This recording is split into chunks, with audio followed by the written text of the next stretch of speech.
사생활 논란에 입을 연 허웅, 농구선수 허웅 씨와 전 연인 간의 이른바 진흙탕 진실 공방이 계속 이어지고 있습니다. 그동안 침묵을 지켰던 허웅 씨가 직접 입을 열었다고 하는데요. 잠깐 보겠습니다. 마지막 협박을 5월 5일에 받았는데 그때 챔피언 결정전 그 시기였어요. 너무 사실 힘들었고 그래도 이걸 끊어내야겠다는 그런 생각이 있었습니다. 비판적인 얘기가 저한테 나올 거라는 걸 알고 있었지만 지금은 너무 사실과 다른 부분이 많기 때문에 제가 잘못한 부분은 받아들이고 저의 사생활이 이렇게 국민들에게 노출돼서 정말 죄송한 마음뿐이고 저를 사랑하는 팬분들께 조금만 이따 다시.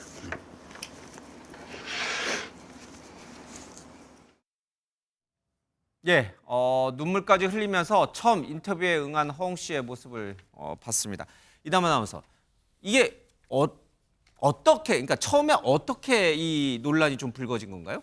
이 논란이 불거졌던 건 일단 허웅 씨 측에서 이제 예. 고소를 하게 되면서 이 내용이 공론화가 되긴 했습니다. 전 연인을 고소했다. 네, 맞습니다. 하지만 이후에 허웅 씨가 많은 비판을 얻게 되면서 허웅 씨 측에서 이제 여러 가지 이야기를 내놓기도 했는데요. 이게 예. 진흙탕 싸움으로 번졌습니다. 결국은 지금 허웅 씨가 오늘 이렇게 해명하는 인터뷰까지 공개가 된 건데요. 예.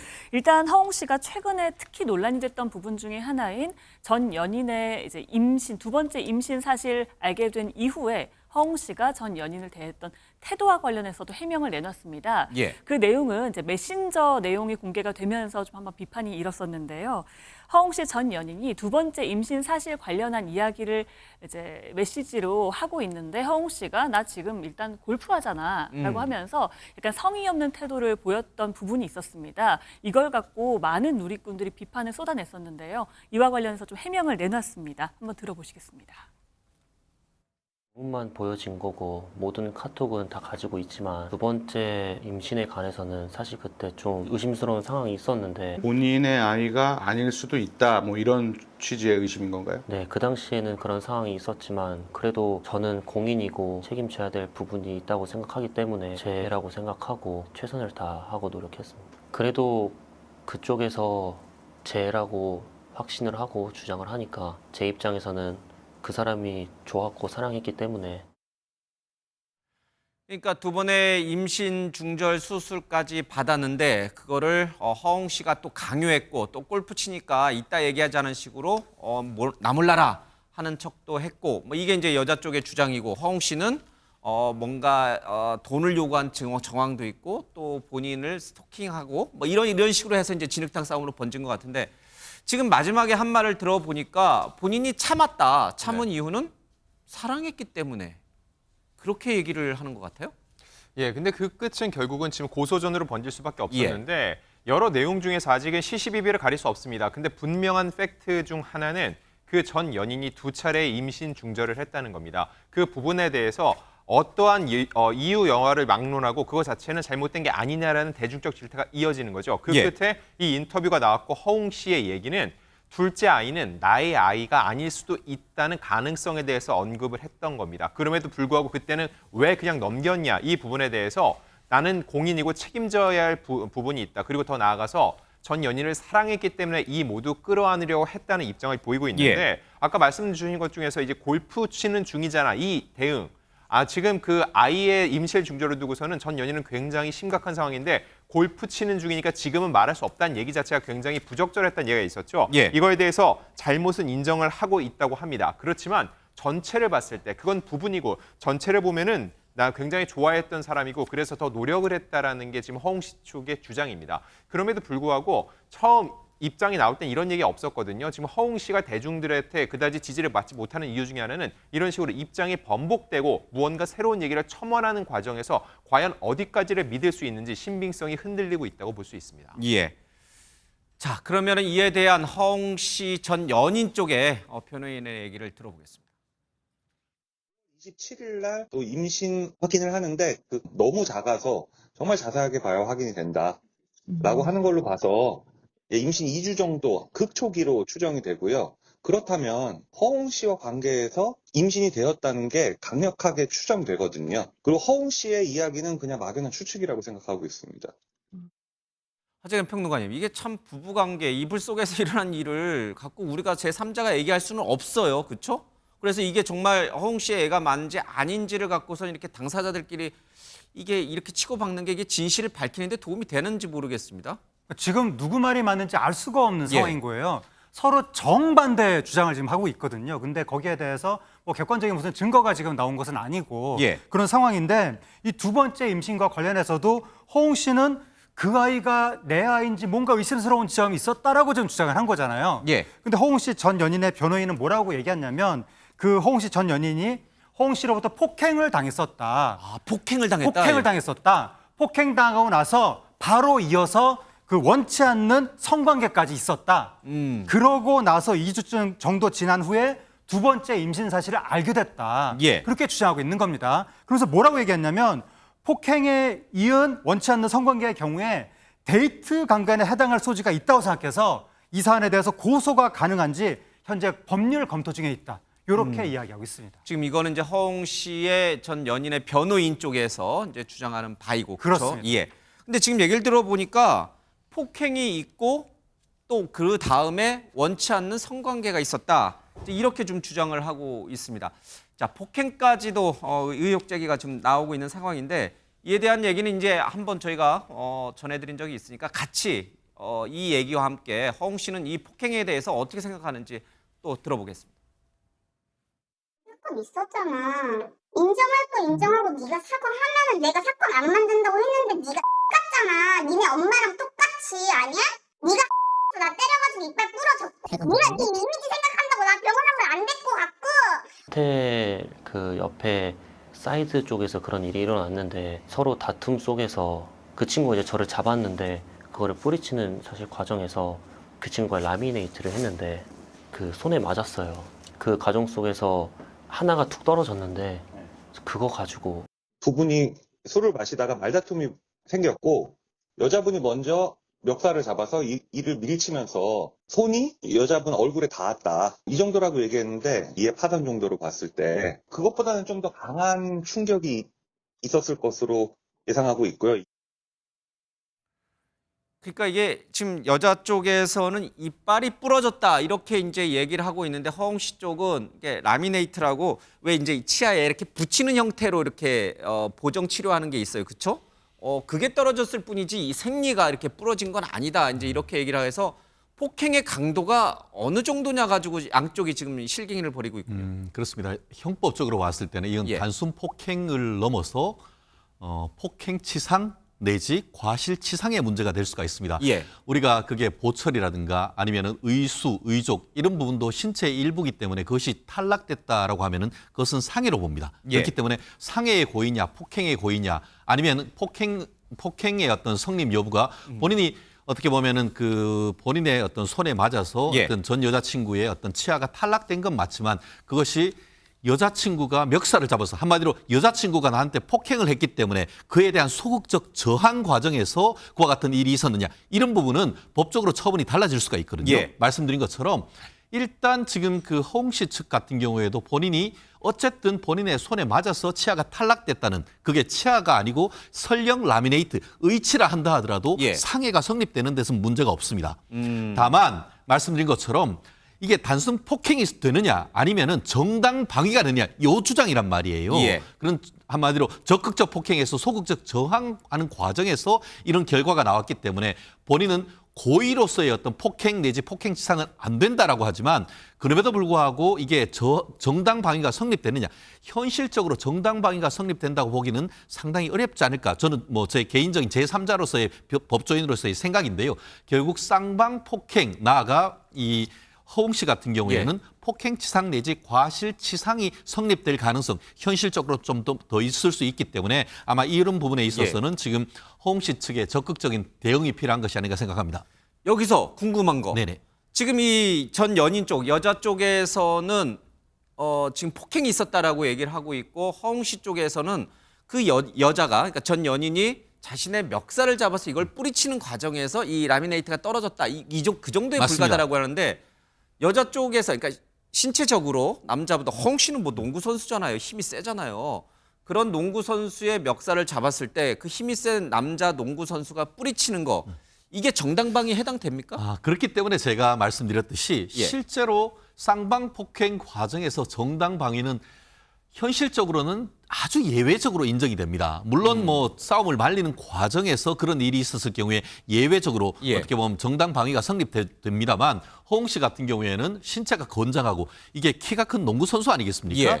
보통 우리가 생각한다고 하면은 여자친구가 이렇게 잡았을 때는 아래를 보는 것이고 예. 뿌리친다고 하면 밑으로 뿌리칠 것이지 그것을 위로 뿌리쳤다? 그러면서 얼굴이 맞았다? 이건 어떤 상황을 구체적으로 어떤 재현을 해본다라고 한다고 하면은 과연 그것이 단순 뿌리치는 과정에서 그와 같은 신체적 접촉이 예. 있었는지에 대해서는 아마 대질 조사나 이런 것을 통해서 사실관계를 확정을 해야 되는데 이 통상 말씀드렸듯이 어떤 싸움 과정에서 어떤 피하는 과정에서 어떤 다툼이 있었다 하더라도 실무적으로는 쌍방폭행으로 가는 케이스가 많다 보니까 예. 과연 이것이 정당 방위로 인정돼서 면책이 될지 여부는 법적인 공방이 불가피한 것이 아닌가 생각합니다. 예. 뭐 이거는 뭐 저기 지금 우리가 이제 어떤 양쪽의 주장이 이제 또 법정 다툼까지 할 텐데 결과를 보고선 이제 저희가 판단할 문제이긴 합니다만은 통상적으로 봤을 네, 때 그렇습니다. 그렇다는 거예요. 네네. 통상적으로 봤을 때 신체가 건장한 남자 농구 선수와 여자가 이렇게 싸웠을 경우에 정당 방위가 성립하냐 아니냐 이제 이런 통상적인 차원에서 그거를 좀 해석해 본 것이고 또 하나 이 그런 멱살잡이와 이렇게 라미네이트가 떨어지는 그런 어떤 과정이 있은 직후에 원치 않는 성관계를 가졌다라고 이제 이 연인 쪽, 전 연인 쪽에서 변호인은 주장하고 있습니다. 이거는 정말 우리가 흔히 아는 지금 많이 사회적 논란이 됐던 데이트 강간에 해당이 됩니까 안 됩니까? 사실이라면. 사실 이런 부분 같은 경우에는 예전 같은 경우에는 법은 문지방을 넘지 않는다라고 해서 부부간의 강간은 절대 인정을 안 했었습니다. 그렇지만 몇 년 전에 대법원에서 이와 같은 사법 정책을 바꾸어서 예. 설령 부부간에 일을 한다 하더라도 극단적으로 원치 않은 상황 속에서 폭행 협박을 통해서 강제적인 성관계를 할 경우에는 설령 부부를 한다 하더라도 강간을 인정하고 있는 것이죠. 그런데 과연 이 사안 같은 경우에도 정말 전 여자친구가 완전히 원하지 않는 상황 속에서 강제적인 성관계를 했는지 여부 이 부분이 쟁점이 되지 않겠습니까? 그런데 지금 현재 같은 경우에 뭐라고 단정할 수는 없습니다. 그런데 지금 그 피해 여성 측에서 그와 같은 주장을 하고 있는 상황 속에서 최근에 어떻게 보면 김명수 대법원장이 취임한 이후에 이른바 성인지 감수성을 굉장히 강조하는 과정에서 부부도 아니고 전 여자친구와의 관계라고 한다고 하면은 이 성폭행 나아가 이 강간이 데이트 강간이 인정될 가능성도 적지 않은 상황이기 때문에 결국 이 부분에 있어서 여성의 진술의 신빙성을 인정할 수 있는지 다른 객관적 증거가 있는지 예컨대 보통 이런 케이스 같은 경우에는 적극적으로 그와 같은 일이 있은 이후에 이른바 해바라기 센터라고 해서 성폭행 피해자들이 가서 조사받을 수 있는 상황에 대해서 얼마나 일찍 가서 어떤 그 피해에 관한 그 진술을 받았는지 결국 그와 같은 성관계가 있은 이후에 이 피해자의 어떤 상황 이런 부분을 종합적으로 봐서 판단해야 되기 때문에 지금으로서는 이게 성립되는지 여부를 단정하기는 상당히 쉽지 않은 그런 상황인 것 같습니다. 양쪽의 주장이 이렇게 팽팽하게 맞서고 있고 어느 누구 말이 사실인지 진실인지는 조금 더 지켜봐야 됩니다. 법원 판단도 좀 받아봐야 될 것 같고요. 어쨌든 김명수 대법원장은 나가셨어요. 네, 전 대법원장입니다. 예. 자, 근데 이 전 연희 측에서는 이 데이트 폭행 말고 또 스토킹을 허웅 씨가 했다 이렇게 주장하는데 원래 스토킹은 허웅 씨가 전 여자친구가 자기를 스토킹했다 이렇게 고소한 거 아니었어요? 그렇게 얘기를 했었죠. 근데 이제 전 연인 측에서 본인도 스토킹 피해를 당했다고 지금 얘기를 하고 있는 건데요. 그 내용이 어떤 거냐면 허웅 전 연인 측에서는 허웅이 무단 침입해서 그 연인이 살고 있던 집에요. 테이블 위에 협박성 메시지를 남겼다고 지금 주장을 하고 있는 겁니다. 지금 화면에 나오는 저거군요. 예, 그렇습니다. 근데 허웅 씨는 여기에 대해서 헤어지자마자 아마 두 사람이 헤어지게 됐었나 봐요. 헤어지자마자 전 연인에게 다른 남자가 생겼고 그런데 본인은 미련이 남아서 다시 만나고 싶었고 서로의 집의 비밀번호를 알고 있는 상태였기 때문에 그 마음을 전하기 위해서 들어갔고 그리고 글을 남겼다라고 주장을 하고 있고요. 여기에서 또 전 연인 측에서 반박을 했는데 무슨 얘기를 했냐면 이후에 허웅은 2021년에도 이별 후에 다시 만나자는 문자를 보냈고 그리고 피해자를 스토킹했다라고 주장을 하면서 이 때문에 전 연인이 허웅 씨를 고소를 했다, 취한 적도 있었다라고 지금 얘기를 하고 있는 상황입니다. 그리고 또 유명인과의 이런 어떤 이제 데이트 문제라든지 연인 간의 다툼 이 문제는 항상 이제 돈이 또 개입이 되기 마련인데 두 사람 간에는 이 금전 요구에 대한 주장도 좀 엇갈리고 있습니다. 들어보겠습니다. 번째 중절 수술 이후에도 네. 협박을 했지만 혼인신고 안 하면은 뭐 어떻게 하겠다 뭐 이런 거. 네, 거의 대부분 그런 식이었고 항상 마지막은 돈을 요구했습니다. 처음에 저한테 협박을 해서 그게 안 되면 같은 농구 선수들한테 보내고 그게 안 되면 부모님한테 보내고 또 그게 안 되면 기자한테 보낸다고 얘기를 하고 그런 식으로 협박의 강도가 점점 세졌어요. 돈이 아니라고 주장하지만 결국은 돈이어가지고 중절 수술을 했으니 거기에 대한 합의금을 달라 이거였는데 돈을 계속 요구했습니다. 이다만 아나운서, 이에 대해서 허웅 씨는 뭐라고 지금 여자친구가 돈을 달라고 했잖아요, 그렇죠? 전 연인 쪽에서는 뭐라고 얘기를 하고 있습니까? 전 연인 측의 이야기는 또 조금 다릅니다. 일단 두 번째 임신 중절 수술이니까 너무 화가 나서 돈을 달라고 그냥 요구를 했던 것뿐이다. 계획적인 돈 요구는 아니었다라고 계속 주장을 하고 있는 거거든요. 예. 그러면서 내가 정말로 계획적으로 돈을 요구한 거라면 계좌번호도 줬을 것인데 계좌번호를 준 적도 없고 나중에는 돈 같은 거 필요 없다라고 이야기하기도 했다라고 했고요. 실제로 고소장에도 허웅 씨가 이제 고소를 했을 때 고소장에도 5월 29일과 31일 이틀 동안만 이제 3억 원 정도를 요구했다라고 써 있는 게 끝이다라고 이야기를 하기도 했습니다. 예. 그러면서 결국은 홧김에 돈을 요구한 것이다. 3억은 특히 이제 과거에 뭐 임신 중절 대가로 허웅 씨 측이 먼저 제시한 거라고 주장을 하기도 했습니다. 이에 허웅 씨는 전혀 아니다라면서 조금 전에 말씀한 것처럼 얘기를 들은 것처럼 첫 번째 중절 수술 후부터 계속해서 협박했고 마지막에 돈을 요구했다라고 예. 이야기를 하고 있습니다. 그러면서 낙태 합의금 관련 기사를 보내기도 하면서 전 여자친구가 3억이면 싼 거다 뭐 이렇게 하기도 했다고 유튜브 인터뷰에서 밝히기도 했는데요. 예. 두 번째 중절 수술 후에 이제 허웅 씨가 전 여자친구에게 이제 꽃다발을 보내기도 하고 7월에는 같이 여행을 가기도 했다라는 겁니다. 예. 그래서 전 연인 측에선 만약 두 차례 이 공갈로 허웅 씨 측이 많이 고통을 받았다면 이후에 같이 여행을 갔겠느냐, 또 꽃다발을 선물했겠느냐라면서 그런 게 상식적인 상황은 아니었을 것이다라고 주장하기도 했습니다. 아, 정말 이게 진흙탕이란 말이 딱 맞는 거군요. 그러니까 네. 돈을 먼저 달라고 요구한 쪽은 여자다. 아니다. 남자 쪽이 먼저 제시한 금액이다.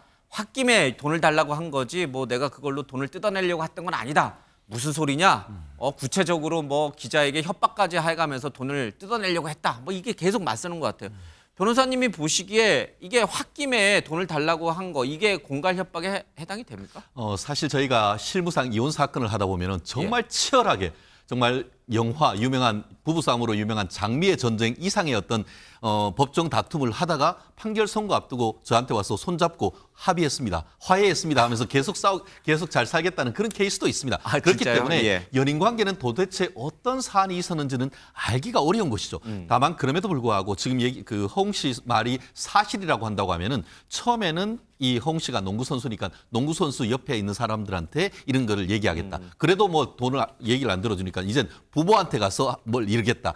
그렇게도 안 되니까 기자한테까지 이러겠다라고 예. 하는 그런 얘기를 그런 맥락 속에서 3억 원을 달라. 그게 3일이건 이틀이건 이틀간에 걸쳐서 구체적 금액을 달라라고 할 경우에는 결국 이번 같은 경우에는 단순한 협박은 해악의 고지입니다. 근데 해악의 고지를 넘어서 구체적인 금액까지 제시를 했다라고 할 경우에는 적어도 그것이 사실이라고 할 경우에는 협박 내지 공갈 미수, 돈을 줬다고 하면 공갈 기수가 되지만 돈을 주지는 않았, 요청을 했지만 돈을 받지 못하면 예. 공갈 미수가 성립될 가능성이 상당히 높아 보이는 것 같은데요. 지금 말씀하신 것처럼 협박 공갈 고소해놨다가 그 다음 날 알고 봤더니 꽃 주고 여행 가고 이게 무슨 공갈 협박이냐라고 하지만 이미 공갈 협박이 성립된 이후에 그 이외의 예. 것은 정상에 불과하기 때문에 사실 이와 같은 그 홍 씨 고소 내용이 사실인지 여부가 그게 확인된다고 하면은 말씀드린 것처럼 금액이 3억 원이나 될 경우에는 예. 이거 공갈 미수가 성립될 여지는 충분히 있어 보인다는 점에서 좀 걱정스럽네요. 알 수가 없습니다. 예, 알 수가 없고 또 어떻게 판결이 날지 누구 주장이 더 맞는 것인지는 좀 재판을 좀 지켜봐야 될 것 같습니다. 근데 안 기자님, 이 뭐 전 연인에 대해서 좀 확인되지 않은 이상한 루머들도 많이 이렇게 떠돌아다니는데 그래서는 안 되거든요. 예. 네, 대표적인 얘기가 이 전 연인이 유흥업소에서 일을 하던 종업원이었다는 주장입니다. 한 유튜브 채널에서 이 같은 주장을 내놨는데 그 근거로 얘기를 했던 건 뭐냐면은 이 젊은 여성이 어떻게 청담동의 고급 아파트에서 거주를 할 수 있느냐 그러면서 의혹을 제기한 겁니다. 자, 이거에 대해서 전 연인 측이 직접 입장을 내놨는데 한 장의 사진을 올렸는데 이 청담동 소재 아파트의 등기부 등본입니다. 근데 그 내용을 보면은 2020년 8월 25일 전세권이 설정돼 있는데 이 전세권자가 바로 이 여성, 즉 전 연인의 가족이라는 거죠. 그렇기 예. 때문에 이거는 사실 무근이라고 밝히고 있고요. 그래서 지금 고소를 준비 중인데 크게 명예훼손은 두 가지입니다. 사실적 시에 의한 거는 임신 중절 사실이 알려지길 원치 않았는데 허웅 측이 이거를 알렸기 때문에 사실적 시에 의한 명예훼손, 그리고 지금 이 유흥업소에서 일했던 종업원이라는 주장에 대해선 허위 사실이기 때문에 이 또한 명예훼손으로 맞서겠다는 입장을 내고 있습니다. 이런 주장을 한 게 이제 유튜브 채널이군요. 예. 근데 지금 이 허웅 씨도 그렇고 이 전 연인과 관련된 얘기도 그렇고 아니 왜 자꾸 이 허웅 씨도 이렇게 기자들 다 불러 모아서 거기서 자신의 입장을 발표하면 되지 왜 유튜브 채널에 나가서 하는 것인지, 그리고 왜 유튜브 채널에서 확인되지도 않은 전 여성과 관련된 확인되지도 않은 그런 얘기들을 주장을 하는지, 정말 이게 유튜브 이거 믿고 볼 수 있는 거예요? 사실은 유튜브를 100% 신뢰하고 보기는 어려워요. 예. 그러니까 물론 특정 유튜브를 제가 얘기하는 건 아니니까 오해하지 마시고 들으시기 바라고요. 유튜브는 기본적으로 조회수라든지 아니면 실시간 시청률이라든지 이걸 대단히 중요하게 생각합니다. 그게 왜냐하면 돈과 연관되기 때문에 그래요. 예. 광고와 연관돼 있고 조회수가 결국 돈이 되는 사회이기 때문에 유튜브 같은 경우에는 그런 부분들에 있어서 특정 어떤 뭐 정치적으로도 그렇고 아니면 어떤 사안에 대해서 특정 지점을 지지하거나 지원하는 경우들이 있습니다. 물론 이 사안과 직접적으로 연관돼 제가 말씀드리지 않는다는 걸 분명히 말씀을 드리고요. 그러면 예를 들면 허웅 씨가 왜 유튜브를 갖겠냐 이렇게 제가 상상을 해보면 아무래도 미리 이제 어느 채널에 출연하기 전에 얘기가 있었을 거예요. 그러지 않겠습니까? 뭐 출연을 원하는 사람은 출연을 너 나와라, 너 입장 그냥 무조건 다 예를 들면 내보내줄게. 그런 거죠. 뭐 이런 바로 거죠. 그런 거죠. 그러니까 기자회견을 하게 되면 예상하지 못한 질문들이 많이 올 수가 반대쪽 있어요. 주장을 질문할 수 당연히 있죠. 그럴 예. 수 있죠. 그래서 물론 뭐 유튜브라고 해서 그게 반드시 질문을 주장하지 않는다고 주장할 수는 없지만 기자회견을 하게 되면 다양한 매체의 기자들이 와서 어떤 예상하지 못한 질문이 올지 모르기 때문에 예. 두려울 수밖에 없어요. 그렇기 때문에 유튜브에 어떤 채널을 정해서 간다는 건 미리 충분히 어떤 질문이 올지 또 답변을 어떻게 할지를 준비할 수 있는 기회를 갖기 때문에 본인한테는 그것이 더 편안하게 느껴졌을 가능성, 그런 부분들 때문에 유튜브를 찾는 게 아닌가 이런 생각이 듭니다. 예. 뭐 대세가 된 거가 맞지만 유튜브에 나오는 내용을 또 너무 이렇게 철석같이 믿는 것도 좋지는 않아 보이는 것 같습니다.